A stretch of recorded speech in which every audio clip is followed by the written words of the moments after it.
ఇక ప్రధానంగా ఈ కాక్రోచ్ జనతా పార్టీ ఆందోళన ఈ నేపథ్యంలో ధర్మేంద్ర ప్రధాన్ రాజీనామా తర్వాత వైఎస్ జగన్ ఒక ట్వీట్ చేశారు. సో ఆయనకి అకౌంటబిలిటీ ఆయన నిరూపించుకున్నారు రాజీనామా చేసి. మరి నీ అకౌంటబిలిటీ ఎప్పుడు నిరూపించుకుంటావు? నారా లోకేష్ రాజీనామా కూడా చేయాలి అంటూ వైఎస్ జగన్ ట్వీట్ చేశారు, ముఖ్యంగా డిఎస్సి అవకతవకల వ్యవహారంపై. దీనిపై ఏమంటారు? ఖచ్చితంగా అండి. మీరు పేకాట ఆడితే మీకు ఉద్యోగాలు ఇస్తామని ఉద్యోగాలు ఇచ్చినారండి. ఎంత దారుణం అసలు. ఒక వ్యక్తి నాకు నేషనల్ లెవెల్లో గోల్డ్ మెడల్ వచ్చింది అంటే, గోల్డ్ మెడల్ వచ్చిన వాళ్ళకి కాకుండా బ్రాంజ్ మెడల్ రాని వాళ్ళకు ఉద్యోగాలు ఇచ్చి డైరెక్ట్ చూసాం మనం. ఇక్కడ ఏది వాళ్ళలాగా మ్యానిపులేషనో లేకపోతే వాళ్ళలాగా మసిపూసి మారేడుకాయ చేయడం కాదు. ఒక అభ్యర్థి నాకు ఉద్యోగం రాలేదని చెప్పేసి బయటకు వచ్చి బహిరంగంగా మొహం చూపించి, మళ్ళీ ఇది మొహం దాచిపెట్టి ఏదో దొంగగా కాదు చెప్పినారు. అవకతవకలు జరిగినాయి, చాలా దారుణమైన అవకతవకలు జరిగినాయి. నైతిక బాధ్యత వహిస్తూ రాజీనామా చేయాలి. కానీ వాళ్ళు ఏమనుకున్నారంటే అండి, రెహమాన్ గారు, ఇది నేను నారా లోకేష్ హెచ్చరికగా తీసుకుంటాడో, ఒక సోదరుడుగా నేను చెప్తాను తీసుకుంటానో, ఆయన ఇష్టము. విర్రవీగుతున్నారండి. మామూలుగా విర్రవీగడం కాదు. అంటే మేము ఏదైనా చెయ్యగలము, మేము ఏదైనా మాట్లాడగలము, మేము ఏదైనా మా చేతిలో అధికారం ఉందని బాగా బాగా విర్రవీగుతున్నారు. అది ఎన్నో రోజులు ఉండదు. ఇప్పుడు ఇటువంటివి హెచ్చరికలు ఒళ్ళు దగ్గర పెట్టుకొని పని చేయకపోతే ఎవరికైనా, ఇప్పుడు నేను చెప్పేది నారా లోకేష్గా కాదు, వాళ్ళకి అధికారం దేనికి ఇచ్చినారండి? ప్రజలకు మంచి చేయడానికి అధికారం ఇచ్చినారు.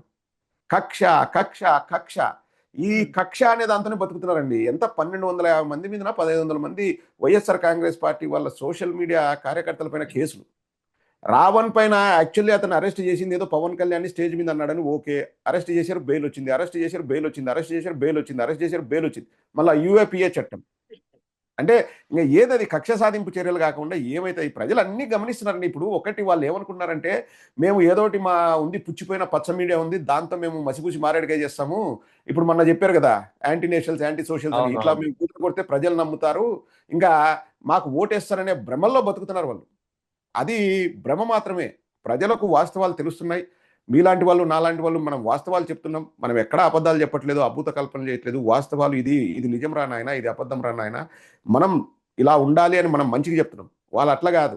వాళ్ళు చెడ్డ పనులు చేయండి రా బాబు, మీకు డబ్బులు ఇస్తాం, విషం చిమ్మండి మీకు అని అన్ని యూట్యూబ్ ఛానళ్లను కొంటున్నారండి. ప్రతి జిల్లాలో యూట్యూబ్ ఛానళ్లను కొంటున్నారు. ప్రతి మీడియా హౌస్ను కొనాలని చూస్తున్నారు. 3 లక్షలు 4 లక్షలు ఇస్తాం నెలకు, మీరు పని చేయండి, మేము చెప్పిన వార్తను వేయండి. ఇంకా సింపుల్. సో నారా లోకేష్ గారికి చెప్తున్నా, all the best Nara Lokesh గారు. మీరు ఎంతగా కక్ష తీర్చుకుంటారో ఇప్పుడు ఎందుకండి, సింపుల్ చెప్తున్నాను. నేను ఒక ఏదైనా పోస్ట్ పెడితే సోషల్ మీడియాలో కింద నువ్వు ఇండియాకు వచ్చి మాట్లాడు, నిన్ను లేపేస్తారు, నిన్ను చెక్కేస్తారు, నిన్ను అంటే నేను ఇప్పుడు వాళ్ళని తప్పుకోవట్లేదు, నేను ఎక్కడ దానికి రిప్లై కూడా పెట్టను.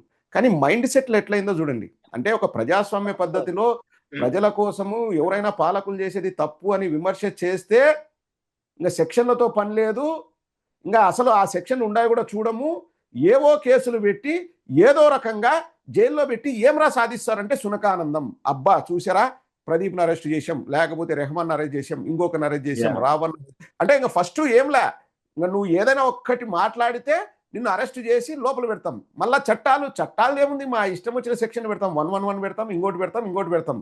ఫస్ట్ రిమాండ్ పంపిస్తాం, ఒక 2-3 నెలలు జైల్లో ఉంచుతాం. చూసారా నా పవర్, చూసారా నల్ల జుట్టు తెల్ల జుట్టు అయింది, ఒకడికి గుందుపోటు వచ్చింది, ఒకడు బాత్రూంలో కాలు జారిపడ్డాడు అని చెప్పేసి మళ్ళీ నారా లోకేష్ జబ్బలు దర్చుకుంటాడు. ఎంత దారుణం అంటే అండి, వల్లభనేని వంశీకి నల్ల జుట్టు తెల్ల జుట్టు అయిందంటే అది జబ్బలు దర్చుకుంటూ వాళ్ళ పార్టీ కార్యకర్తల మీటింగ్లో నారా లోకేష్ మాట్లాడుతాడు. దేనికోసం మళ్ళా కేసులు పెట్టింది ఆయన అంటున్నాడు, నా తల్లిని దూషిస్తే ఊరుకుంటానా, అతన్ని ఇబ్బంది పెడతా. కానీ పెట్టిన కేసులన్నీ వేరే కేసులు, తల్లిని దూషించిన దానికోసం కాదు పెట్టిన కేసులు. దానికి ఏం సెక్షన్ కూడా ఉంటాయో ఉండవో, వేరే ఏవో సెక్షన్లు పెట్టి అతన్ని ఇరికిచ్చి మళ్ళీ అతనే బయటకు వచ్చేసి క్లియర్గా ఓపెన్గా స్టేట్మెంట్ ఇస్తున్నాడండి. నా తల్లిని దూషించాడు ఊరుకుంటానా, నల్ల జుట్టు తెల్ల జుట్టు అయింది అంటే ఏంది, చట్టాలను నువ్వు చేతిలోకి తీసుకున్నావు, మిస్యూజ్ చేస్తున్నావు అని క్లియర్గా. ఇంకొక దేశంలో అయితే అతను ఈ పార్టీకే మంత్రిగా రాజీనామా చేయాలి, క్లియర్గా చెప్తున్నాడు. ఆయనే చెప్పాడు ఆన్ రికార్డ్ అండి, నల్ల జుట్టు తెల్ల జుట్టు అయితే నా తల్లిని దూషిస్తూ ఊరుకుంటాను అన్నాడు. అంటే నీ తల్లిని దూషిస్తే తల్లిని దూషించిన దానిపైన కేసు పెట్టాలి, కానీ వేరే ఏవేవో ఒక కేసు అయితే అండి, మీరు నాకు బాగా గుర్తు, 2019కి మునుపు పెట్టిన కేసు, అది కూడా ఏంది, వైఎస్ఆర్ కాంగ్రెస్ పార్టీ వాళ్ళు ఏదో వాళ్ళ లోకల్ ఏరియాలో వల్లభనేని వంశీ పైన కేసు పెడితే ఆ కేసు తప్పు అని చెప్పేసి ఆ రోజు చంద్రబాబు నాయుడు వల్లభనేని వంశీకి వత్తాసు పలికాడు. దాని మీదనే మళ్ళా పీటీ వారెంట్ తెచ్చి అరెస్ట్ చేస్తారు. ఇంతకంటే దౌర్భాగ్యం ఉంటుందండి, ఇంతకంటే మిస్యూజ్ ఆఫ్ పవర్ మనం ఎక్కడ చూడం. ఏదైతే ఊహించామో ఏదైతే అనుకున్నామో అదే జరిగింది.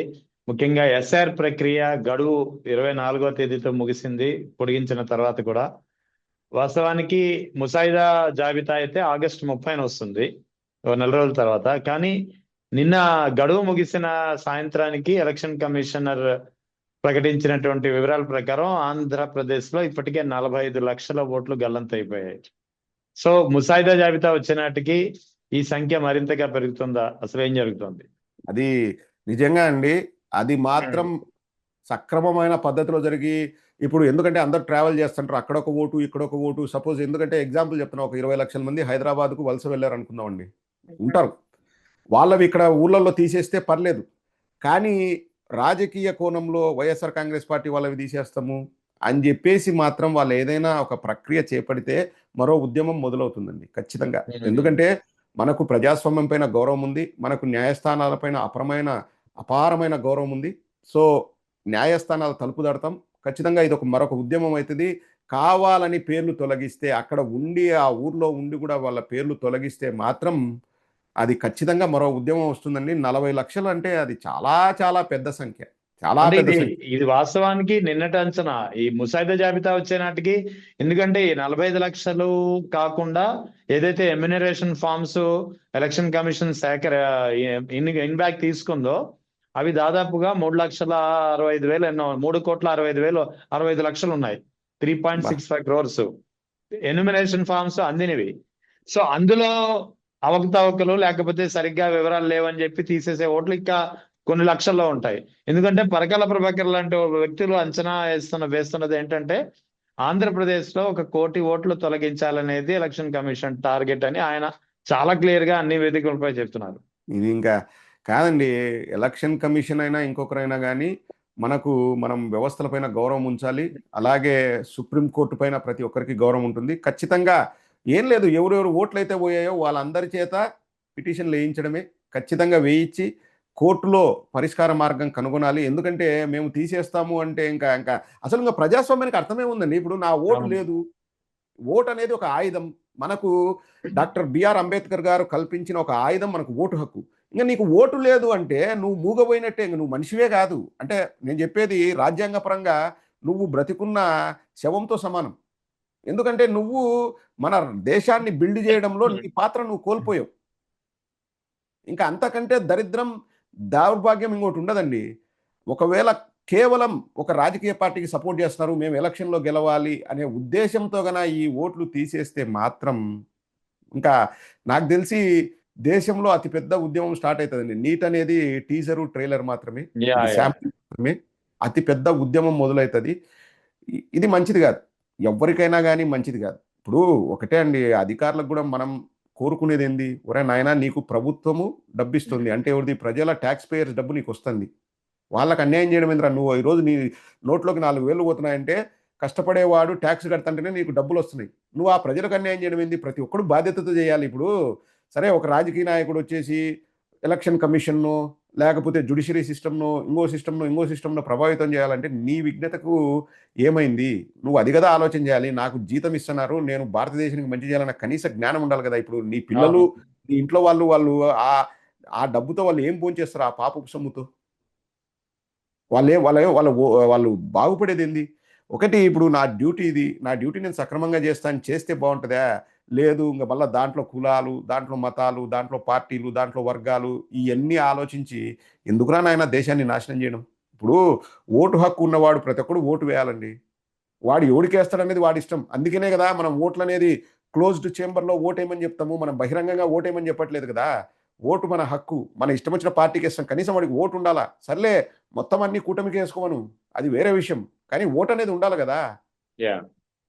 దారుణం అండి ఇది. చూడాలి, ఆగస్ట్ లాస్ట్కి వస్తుందన్నారు కదా, ఖచ్చితంగా మనకు తెలిసిపోతుంది. మనకేమి అన్నం ఉడికిందా లేదో ఒక మెతుకు చూస్తే తెలిసిపోతుంది. ఒక 10 ఓట్లు 20 ఓట్లు తొలగించిన ఓట్లు చూస్తే తెలిసిపోద్ది ఏ విధంగా తొలగించారు అని. దాన్ని బట్టి అది ఇంకా దేశవ్యాప్తంగా చాలా పెద్ద ఉద్యమం అవుతుందండి అది.